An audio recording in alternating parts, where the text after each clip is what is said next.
Time झाला, तुम्हाला bell मिळाली, काय तुम्ही ओव्हरऑल सांगणार? याच्यामध्ये असं आहे की मी एक सिनेमा काढणार आहे, सगळे सिनेमा काढतात ना, बाई मी विकत घेतला न्याय, एक गाणं आहे ना, बाई मी विकत घेतला श्याम, तसं बाई मी विकत घेतला न्याय.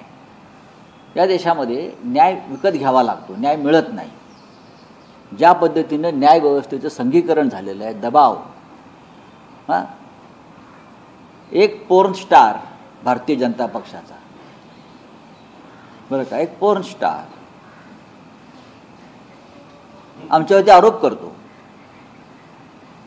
आम्ही म्हणतो पोर्न स्टार आरोप करतो, त्याच्यावरती काय लक्ष द्यायचं?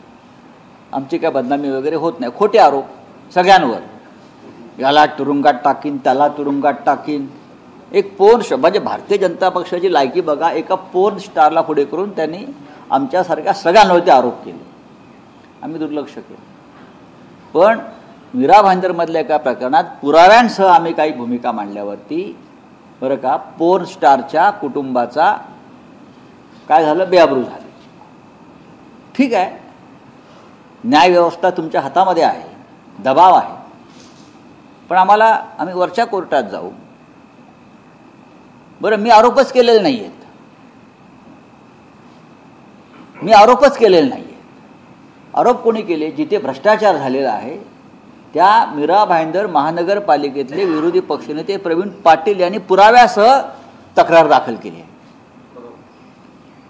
त्यानंतर त्या भागाचे आमदार जे आज भाजपबरोबर आहेत, प्रताप सरनाईक यांनी मुख्यमंत्र्यांना पत्र लिहून, पोलिसांना पत्र लिहून या कामात भ्रष्टाचार झाला, शौचालयाचा चौकशी करा, असा प्रताप सरनाईक आमदार आहे, त्यांचा आरोप पुराव्यासह. त्या विषयावरती राज्याच्या विधानसभेत चर्चा झाली, प्रश्न उभे केले. त्यात प्रताप सरनाईक सह इतर काही आमदार आहेत, बरं का, आणि विधानसभेनं त्या चर्चेनंतर चौकशीचे आदेश दिले. यात संजय राऊत कुठे आहेत? पण तुम्हाला न्यायालयानं का? या सगळ्यावरती मी म्हटलं, अरे बाबा, हे गंभीर गोष्ट आहे. इतक्या लोकांनी जर त्याच्यावरती आरोप केलेले आहेत, तर याची चौकशी व्हायला पाहिजे.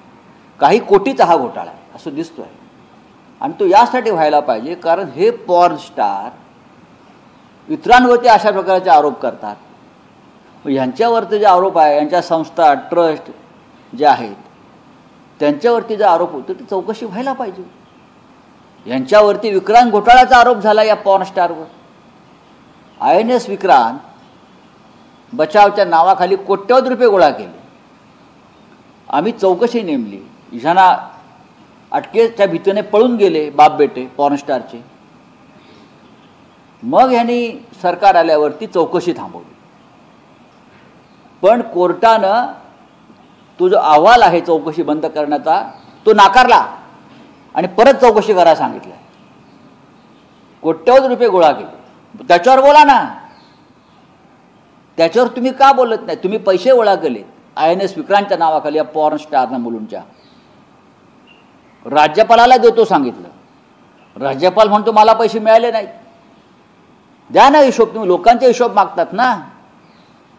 पॉर्न स्टारच्या पत्नीची जर बेअब्रू झाली असेल तर तिने आपल्या पॉर्न स्टार पतीकडे याचा हिशोब मागायला पाहिजे. शिवसेना आमदार अपघाताच्या प्रकरणामध्ये